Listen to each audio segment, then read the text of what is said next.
City cable. అందరికీ నమస్కారం.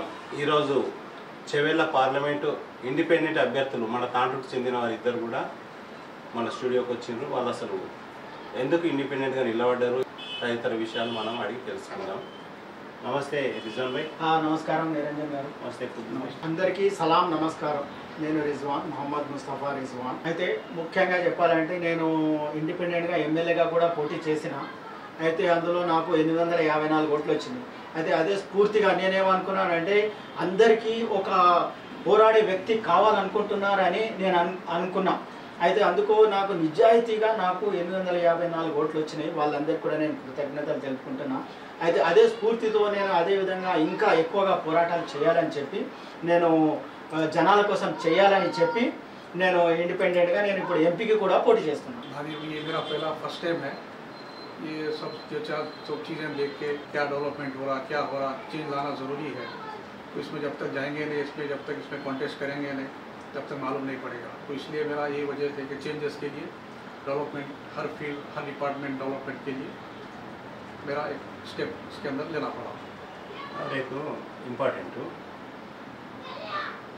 అయితే మీరు ఇదివరకు ఏమైనా ప్రజాసేవ చేసిండ్రా? సరే నిరంజన్ గారు, నేను ప్రజాసేవ చేసిన సంగతి ఉంది, చాలామందికి తెలిసిన విషయమే. మన తాండ్రు మొత్తం తెలుసు. నేను పోరాటాలు చేసి అంటే శాంతియుతంగా ఎటువంటి ధర్నాలు కానీ రాస్తారోకోలు కానీ చేయకుండా అతి ముఖ్యంగా నేను ఆల్ ఓవర్ ఇండియాలో రైలు టికెట్ల ధరలను తగ్గింపచేసిన. అందుకు సాక్ష్యంగా నా దగ్గర పేపర్స్ కూడా ఉన్నాయి. అయితే నేను వెళ్ళి దరఖాస్తు చేసి మరీ తగ్గింపజేసిన అనమాట. అయితే మనకు తాండూరు నుండి హైదరాబాద్ వెళ్ళడానికి 55 రూపాయల టికెట్ ఉండే ప్యాసింజర్ ట్రైన్కు ఇప్పుడు 25 రూపాయలు అయింది. అది నేనే వెళ్ళి స్వయంగా చేసిన ఇది ఉంది. అదేవిధంగా మన తాండూరులో రోడ్లు వేయించింది ఉంది. మరి పాత తాండూరు ఓవర్ బ్రిడ్జ్ కోసం కూడా పోరాటం చేసిన, ఆ పని కూడా స్టార్ట్ అయ్యింది. అదేవిధంగా అంతరంలో కడుతున్న ఆడిటోరియం కూడా ఇప్పుడు పెయింట్ కొట్టి అది కూడా రెడీ అయిపోయింది. ఈ విధంగా మన బైపాస్ రోడ్డు నిర్వాసితుల కోసం కూడా ఫైట్ చేస్తే దానికి కూడా పబ్లిక్ నోటీస్ వేయడం జరిగింది. మరి చౌరస్తా నుండి రైల్వే స్టేషన్ వరకు రోడ్ వైడనింగ్ కూడా పబ్లిక్ నోటీస్ వేయించడం జరిగింది. ఈ విధమైన ఎన్నో సోషల్ యాక్టివిటీస్ నేను చేసిన. మరి అదే విధంగా నేను పని చేయడంతో పాటు నాయకులతో కూడా చేస్తున్న దాఖలాలు మన తాండ్రు వాళ్ళు చాలా మంచిగా తెలుసు వాళ్లకు. అయితే ఈ విధమైన యాక్టివిటీస్ నేను చేసిన. एक्सपीरियंस है, उसके लिए कुछ करना चाह रहा हूँ पब्लिक के लिए, अपने टाउन के लिए, कॉन्स्टिट्यूंसी के लिए. अब यहाँ से टाइम देना है, फुल टाइम देना है. अब तक जो भी हुआ, जिसने जो भी किया, रिजल्ट सामने है. तो अब चेंजेस लाना ज़रूरी है, इसलिए मेरे को स्टेप लेना पड़ा. अब तक तो ऐसा कोई सोशल एक्टिविटीज़ में मैं था नहीं, लेकिन मेरे को इंटरेस्ट है. मेरे को इसके अंदर जाना ज़रूरी है, पब्लिक की में जाना ज़रूरी है, काम करना पब्लिक का, पब्लिक की सेवा करना, पब्लिक के उनके व्यूज़ थाट्स, उनको क्या प्रॉब्लम्स है उसको करना ज़रूरी है. जब तक इसमें जाएंगे नहीं, पब्लिक को मालूम नहीं पड़ेगा. तो इसलिए ये करना ज़रूरी था. మన తాండూరు నుంచి తొరమామిడికి బస్సులు లేవు, అప్పుడు రోడ్లు పాడుండే. అయితే ఆ తర్వాత మళ్ళీ రోడ్లు అయితే అయినాయి కానీ బస్సులు వేయలేదు. దానికోసం కూడా దరఖాస్తు ఇచ్చి రావడం జరిగింది. అందుకు బీసీ సజ్జనార్ ఎవరైతే చైర్మన్ ఉన్నారో ఆర్టీసీకి, ఆయన అప్పుడే కోడ్ వచ్చింది అనమాట, వేస్తా అని చెప్పిండు కమిషనర్. అయితే ఆ తర్వాత మరి అదేవిధంగా కరోనా తర్వాత డబుల్ రేట్స్ పెరిగినాయి ఆర్టీసీలు, దాన్ని కూడా తగ్గింప చేయాలని నేను రిప్రజెంట్ చేయడం జరిగింది. ఇంతవరకు ఏ నాయకులు కూడా దానిపై స్పందించలేదు, ఎవరు కూడా ఆ ప్రశ్నలు లేవనెత్తలేదు. అధికారంలో అప్పుడు ఉన్నవాళ్ళు కానీ ఇప్పుడు ఉన్నవాళ్ళు కానీ దాని మీద ఎవరు నోరు ఎత్తలేదు. అయితే నేను దీనికోసం రిప్రజెంట్ కూడా చేయడం జరిగింది. ఇటువంటి సోషల్ యాక్టివిటీస్. ఈ ఎలక్షన్లో ఎన్ని రావచ్చు అని అనుకుంటున్నాం? చెప్పాలంటే నిరంజన్ గారు, ఒక పోరాటం చేసేవాడు నేనే గెలుస్తానని చెప్పుకోవాలి. అంటే నేనే భారీ మెజారిటీతో గెలుస్తానని, బెంచ్ గుర్తుకి అందరు ఓటు వేస్తారని నేను నొక్కి చెప్తున్నా, నమ్మకంతో చెప్తున్నా. మీరన్నా ఎన్ని ఓట్లు రావచ్చు? मैं भी भारी मेजॉरिटी से मैं भी आता हूँ. मेरा भी बैटरी टॉर्च निशान है, मैक्सिमम वोट मेजॉरिटी से आता हूँ. मैं भी, मेरे को भी गारंटी है, मेरे को भी इसके अंदर विश्वास है, मेरे भी इसके अंदर. మీరిద్దరు కూడా ఒకరికంటే ఒకరు భారీ మెజారిటీతో గెలుస్తామని అంటున్నారు. ఇద్దరు ఎవరు గెలుస్తారు? అయితే అందుకు గాను నా సహా పోటీదారు కనుక నేను అతనికి కూడా ఆల్ ద బెస్ట్ చెప్తున్నా. అయితే ఈ విధంగా ఒక సుహృద్భావ వాతావరణంలో మా ఎన్నికలు జరుగుతున్నాయి. అందుకు నేను చాలా సంతోషపడుతున్నా. అదేవిధంగా స్ఫూర్తితో అతను ముందుకు వచ్చిండు, ఇండిపెండెంట్గా నిలబడుతున్నాడు అంటే నాకు చాలా సంతోషం. నేను కోరుకునేది కూడా అదే, అందరూ కూడా ఇండిపెండెంట్ కావాలి, ఎవరికో చెంచగిరి చేయకుండా తమ టాలెంట్ను తమ కోసం ఉపయోగించుకునే నాయకులు కావాలి. మరి అదేవిధంగా సోషల్ యాక్టివిటీస్ చేయాలి, జనాలకు సేవ చేయాలి అనేది నా ఉద్దేశం. మీరు ఇంతకుముందు చెప్పుల గుర్తు వచ్చినాయి, చెప్పులు అంటే చాలా ఇష్టం. అవును, ఇప్పుడు చెప్పులు గుర్తు రావడానికి బాధపడుతున్నారేమో? అరే చాలా నాకు డిసప్పాయింట్ అనమాట అది. ఎందుకంటే నేను చెప్పులు ఫస్ట్ రాసిన, ఆ తర్వాత బూట్లు రాసిన, అవి రెండు కూడా వేరే పార్టీల వాళ్ళు, అన్రికగ్నైజ్డ్ పార్టీ వాళ్ళు రిజర్వ్ చేసుకున్నారు. అయితే ఇప్పుడు నాకు బెంచ్ గుర్తొచ్చింది. Vote for bench, Mohammed Mustafa Rizan, నా serial number 40. Constantly fighting for your rights. 37 serial number, battery torch. ఇంతకు ముందు నువ్వు చెప్పులు గుర్తుంటేనే చెప్పులు పట్టుకొని తిరుగుతుంటే, చెప్పులు మెడల్ వేసుకొని తిరిగి. సరే, చెప్పులు మెడల్ వేసుకొని తిరుగుతుంటే ఇప్పుడు బెంచ్ వచ్చింది, ఎట్లా ప్రచారం? ఇది బెంచ్ పెద్దదే, అయితే దీన్ని నేను మెడలో వేసుకొని తిరగడము, నెత్తి మీద వేసుకొని తిరగడము అనేది కొంచెం, నేను 55 సంవత్సరాల వయసున్న నిరంజన్ గారు, మీరు 20 క్వశ్చన్స్ అడుగుతున్నారు. 55 సంవత్సరాలు ఉన్నా. అయితే దీన్ని నెత్తి మీద, అంటే ఈ ఫోటో అయినా నెత్తి మీద పెట్టుకొని తిరగచ్చు నేను. ఇది నా పాంప్లెట్ తెలియదు కదా, బెంచ్ పెట్టుకుంటే ఈజీగా తెలిసిపోతుంది. ఇక వేరే వాళ్ళకు సిలిండర్ వచ్చింది, వాళ్ళు కూడా నెత్తి మీద పెట్టుకొని తిరుగుతారా?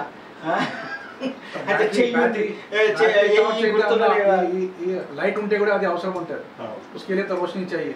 टॉर्च भी रहा तो कोई चीज गिरेगा इंपॉर्टेंट, कोई चीज गिरेगा तो उसका मोबाइल लाइट खोल के टॉर्च लगा के देख. మీరు ఎంపీగా గెలిస్తే ఎట్లాంటి అభివృద్ధి చేయాలని అనుకుంటున్నారు? సరే, మన ఖుద్దూస్ భాయ్ గారు. Definitely changes, development, roads, drinking water, colleges, universities, medical college, engineering college, polytechnic college, IT hub, infrastructure, jobs, okay, medical health issues, medical facilities, okay, every time 24 hours water service, 24 hours electricity, medication. అయితే నిరంజన్ గారు, మన ఖుద్దూస్ భాయ్ గారు చాలా మౌలిక సదుపాయాల గురించి చెప్పారు. వారి మేనిఫెస్టో చాలా మంచిగా ఉంది. నాది కూడా దాదాపుగా అటువంటిదే ఉన్నా, కానీ డిఫరెంట్ టైప్.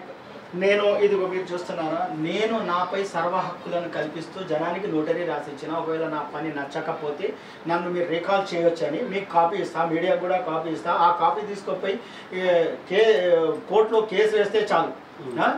ఒక 20-30 మంది పోయి కేసు వేసారు అనుకోండి, రోజు నాకు ఒక డేట్ వస్తుంది. నేను జనం కోసం పనన్నా చేయాలి, లేకపోతే కోర్టుల చుట్టన్నా తిరగాలి.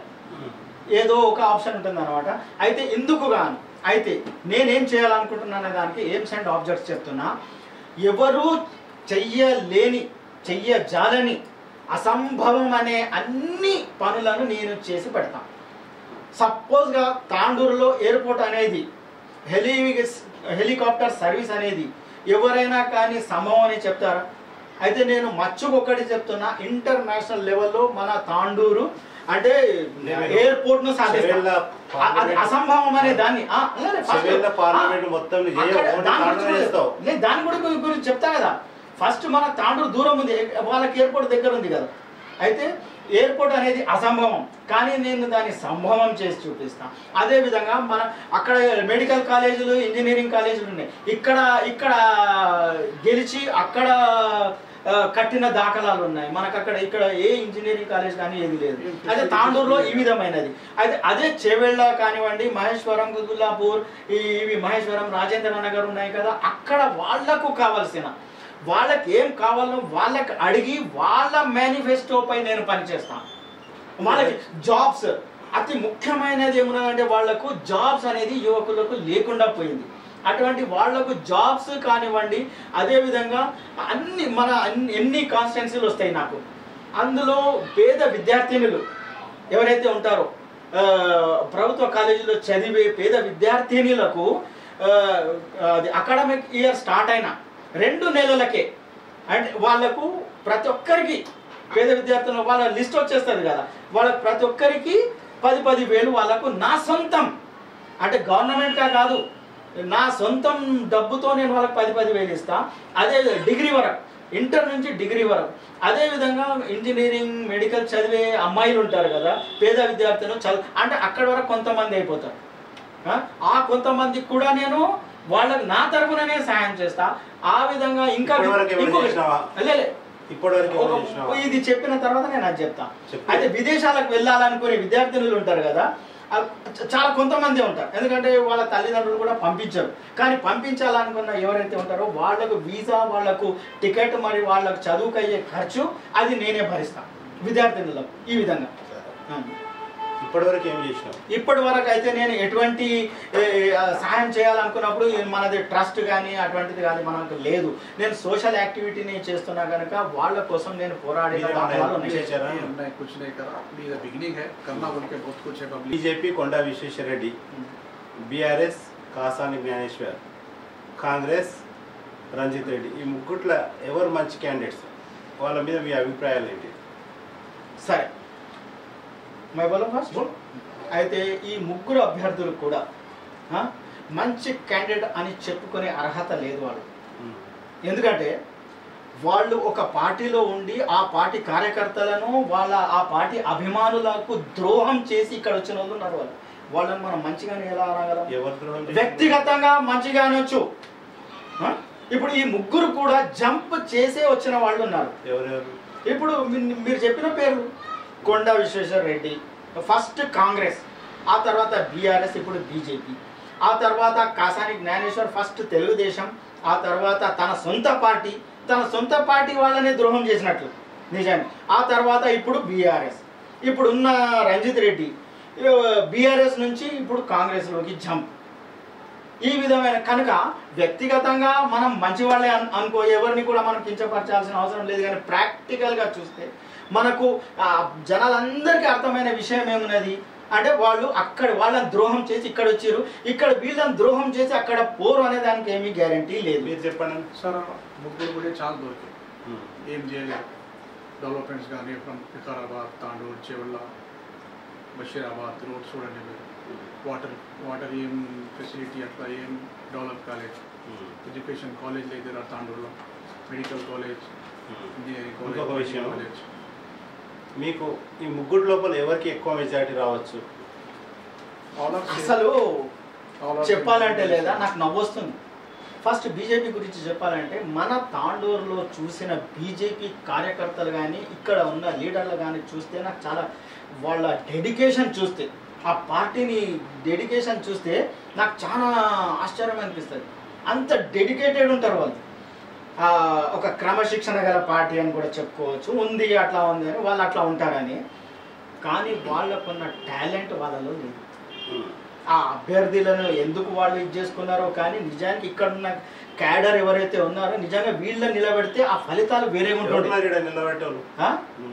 వస్తున్నారు పేర్లు చెప్పుకోవాలంటే మన రమేష్ కుమార్ ఉన్నాడు, అదేవిధంగా మల్లేష్ యాదవ్ ఉన్నాడు, అదేవిధంగా మరి రజనీకాంత్. రజనీకాంత్ అతని భార్య కౌన్సిలర్, కానీ అతని టాలెంట్ చూస్తే నా రోమాలు నిక్కబడుచుకుంటాయి. పేరుతో చెప్తున్నాను. అతని డెడికేషన్ అంటే వాళ్ళని చూస్తుంటే వాళ్ళు ఏమంటారంటే వాళ్ళందరినీ అభిమానిస్తారు. రిజ్వాన్ భాయ్ అంటారు, గుద్దూస్ భాయ్ చాలా మంచిగా మాట్లాడతారు, కానీ ఏం చేయాలి మాకు ఆ పార్టీ అభిమానం. అటువంటి డెడికేషన్ ఉంది, కానీ వాళ్ళకున్న అభ్యర్థియే ఫలితాల గురించి చెప్పలేమన్నమాట. సరే, ఇంకొక విషయం, మాజీ ఎమ్మెల్యే పైలట్ రోహిత్ రెడ్డి, ప్రస్తుత ఎమ్మెల్యే బుయ్యని మనోహర్ రెడ్డి, ఇద్దరి మధ్యలో ఎవరు మంచోళ్ళని అనుకుంటున్నారు? మీరు చెప్పండి. Rohit Reddy sir was past, మంచిగా ఉండి ఏం చేసిండు ముందర ఉండదు, మంచిగా కూడా చేసిండు, చేయలే ఏం చేయలేదు, అది पास्ट हो गया। अब सामने जो है चैलेंजेस है, अभी तो ये सब नए हैं, 3-4 मंथ्स ऑलमोस्ट 4-5 मंथ्स, अभी इनको चांस मिला नहीं, इलेक्शंस आया चांस मिला नहीं, अब तक तो कोई डेवलपमेंट की तरफ से कुछ हुआ नहीं, कुछ स्टार्ट करे नहीं अब तक, अब आगे क्या करते क्या है अभी नहीं मालूम, बोल नहीं सकते। నేను కూడా ఆయన అభిప్రాయంతో ఏకీభవిస్తున్నా। రోహిత్ రెడ్డి ఫస్ట్ సారి గెలిచి ఏం చేసిందంటే తన క్యాడర్ను ఓట్ బ్యాంక్ అనేది తన ఒక గ్రూప్ను తయారు చేసుకున్న ఇది ఉంది। అయితే అదే ఇప్పుడు మనోహర్ రెడ్డి గురించి మాట్లాడాలంటే అతను బీఆర్ఎస్ నుంచి ఇక్కడ వచ్చేసి అది వాళ్ళ పరిస్థితులను బట్టి, అయితే ఆయన ఇక్కడ వచ్చిండు అయితే ఇక్కడ అప్పుడు కాంగ్రెస్ అనేది కార్యకర్తలు అనేది భుజాలపై వేసుకొని వాళ్ళని గెలిపించడం జరిగింది. అయితే ఆయన ఇంకా ముందు చేస్తాడనే ఆశాభావాన్ని కూడా మేము వ్యక్తం చేస్తున్నాం. అంటే కొత్తగా వచ్చిండు, ఇప్పుడు మళ్ళీ ఎలక్షన్స్ కూడా ఉన్నాయి, కోడ్ ఉంటుంది కనుక అతను కష్టపడతాడని కూడా మేము అనుకుంటాం. కష్టపడకపోతే ఆఖరికి రిజ్వాన్ ఉండనే ఉన్నాడు చెప్పులతో కొట్టుకోవడానికి. ఎక్కడ సమస్యలు ఉన్నా అక్కడ రిజ్వాన్ చెప్పులతో కొట్టుకుంటాడు. ఇదైతే ఉంది, చేయిస్తాడు. అయితే ఈ విధంగా ఉందన్నమాట. సరే సరే. ఇప్పుడు ప్రస్తుతం ఈవీఎంలు కొద్దిగా ట్యాంపరింగ్ అవుతున్నాయని, ఇప్పుడు అధికారం ఉన్న పార్టీకి కొద్దిగా ఏ బటన్ వచ్చినా అదే గుర్తుకుపోతుందని అట్లా కొన్ని ఆరోపణలు ఉన్నాయి. ఈ విషయంలో మీకు ఏమైనా డౌట్స్ ఉన్నాయా? డౌట్ అయితే లేదు సార్, పర్వాలేదు, మంచిగా ఉన్నాయి. అట్లా విమర్శ అది ఇక్కడ కావచ్చు, లేకిన్ అది 99% 100% అంటే ఓకే, నో ఇష్యూ. అది నాకు కూడా ఎటువంటి అనుమానాలు వాటిపై లేదు. ఏదైతే ఆరోపణలు ఉన్నాయో దాని గురించి మనము దాదాపుగా 10 సంవత్సరాల నుండి దానిపై రీసెర్చ్ చేస్తున్నారు. మరి అటువంటిప్పుడు ఏవో ఒక ఫలితాలు తప్పకుండా వస్తాయి కదా. ఆ ఫలితాలను జనాల ముందు చూపిస్తే, ఆ ఫలితాలు చూపిస్తే అయితే నేను కొన్ని చూడడం జరిగింది.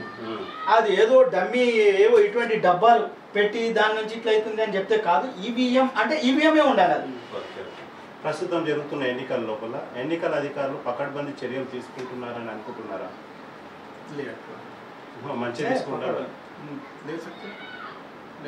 చాలా పకడ్బందీ ఏర్పాట్లే చేస్తున్నారు వాళ్ళు, కానీ స్ట్రిక్ట్లీ చేస్తున్నారు.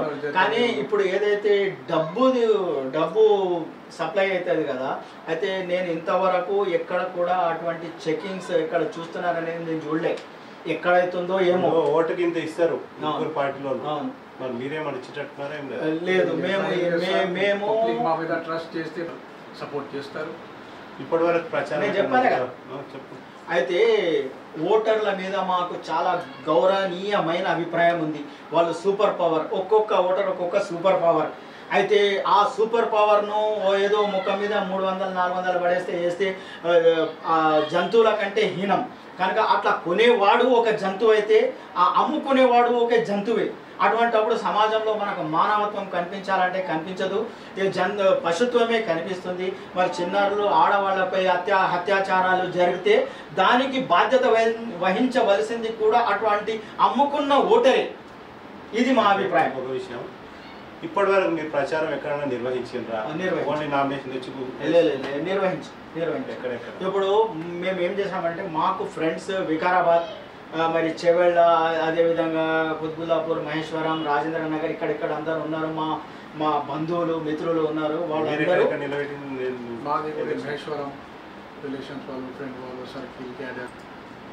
ప్రస్తుతం కేంద్రం లోపల బీజేపీ, కాంగ్రెస్ లేదా ఇంకెవరు ప్రధాని కావచ్చు, అదే అధికారంలోకి ఏ పార్టీ రావచ్చు?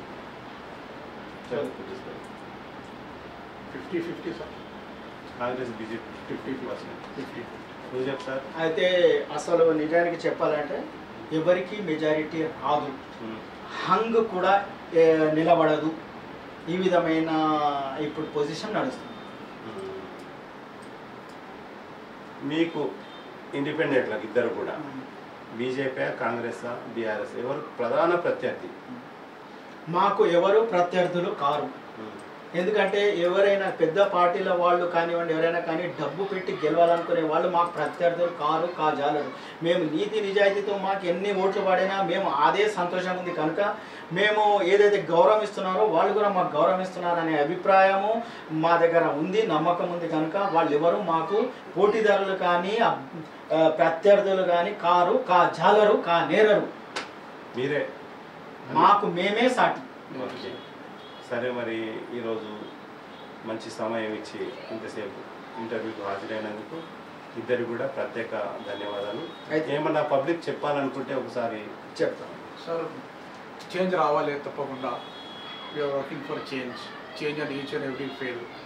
Jobs, water and electricity, education, health గురించి, ఇంకా roads, infrastructure, IT sector, education, ఇంకా ఉమెన్ ఎంపవర్మెంట్, ఈ మొత్తం చేంజ్ కావాలి, డెవలప్మెంట్ కావాలి, మూవ్ అవ్వాలి. మేము ఇయర్స్ 10-15 ఇయర్స్ వస్తే అట్లానే రోడ్ ఉన్నది. వాటర్ నల్ కనెక్షన్స్ ఇంటింటికి నల్ లేదు. వస్తే కూడా రోడ్ డ్యామేజ్, ఈ damage, farmers problem, IT problem, electricity problem. Inka some issues also in transportation, bus also.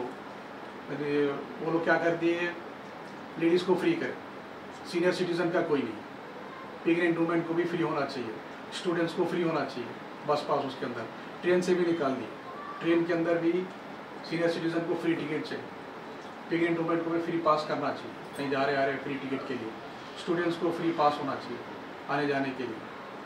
ये सब सारे इश्यूज़ है, इसको पूरा फुलफिल करेंगे, आप चांस दो, मौका दो हम लोगों को, बिल्कुल करेंगे, करके दिखाएंगे। Thank you. సరే, మన ఓటర్లందరికీ, ఓటర్ మహాశయులకి అందరికీ విజ్ఞప్తి చేస్తున్నా.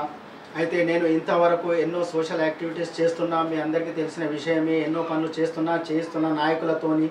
నేను ఒక గల్లీకి కూడా లీడర్ను కాను, అయినా కానీ నేను ఢిల్లీ వరకు కూడా నేను ఈ విధమైన యాక్టివిటీస్ చేసి, అంటే రైలు టికెట్ అంటే సెంట్రల్ కదా, ఆ విధంగా మనం తక్కువ చేయించింది, తగ్గింపజేసిన దాఖలాలు ఉన్నాయి. కనుక మీరు కానీ నాకు ఈ అవకాశం ఇచ్చినట్లయితే నేను ఇంకా ఎక్కువగా పని చేయగలను, ఇంకా ఎక్కువ మీకోసం. అసంభవం అనే ఏవైతే ఉన్నాయో, కాదు కాజాలదు అనే ఏవైతే ఉంటాయో వాటిని కూడా నేను సంభవం చేసి చూపిస్తానని మీకు వాగ్దానం చేస్తున్నా. నేను మీకు ఈ విధమైన నోటరీ కూడా చేసి ఇచ్చిన, కనుక నేను పని చేయకపోతే నన్ను రీకాల్ చేసేయండి, నా ముఖం మీద ఉమ్మేసేయండి, ఏం పర్వాలేదు. అయితే మీకు కావాల్సినవన్నీ మీ మేనిఫెస్టోపై నేను పని చేస్తానని, నాది కాదు మీ పనిపై నేను మీ మేనిఫెస్టోపై పనిచేస్తానని వాగ్దానం చేస్తున్నా. కనుక 40 నంబర్ నాది, ఆ 40 నంబర్పై బెంచ్ గుర్తుకు ఓటు వేసి బెంచ్ గుర్తుని గెలిపించాలని మీ అందరికీ విజ్ఞప్తి చేస్తున్నా. నమస్కారం. City cable.